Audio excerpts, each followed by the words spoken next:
Yung market is manipulated. Traditional market, manipulated. May mga market makers na nagmamanipulate to liquidate you, to get your money. Crypto, same. Okay? May mga market makers who are there to get your money. So that's given. So sabi ni Tito Z, sabi niya, we have to thank them itong mga nagmamanipulate Because kung wala sila, hindi nila pinagagalaw yung market. Normal market forces lang yan, hindi tayo kikita. And I agree with him 100%.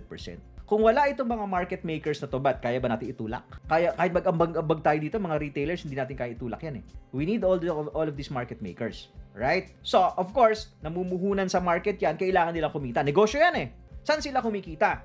Doon sa mga tinatalo nilang traders. Doon sa mga traders na nililiquidate nila. Alright? So, if you are playing the market without a defense, ariba ka ng ariba, right? Hindi mo alam ginagawa mo, lagi ka naliliquidate. Ibig sabihin, pinapasweldo mo, pinapa-profit mo yung mga market makers na yon. At kasama na rin kami doon na marunong di ba?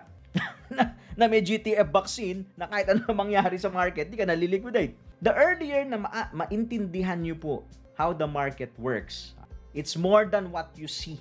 The earlier na matanggap mo yan, the earlier na maaaral mo kung paano ka magbe-benefit.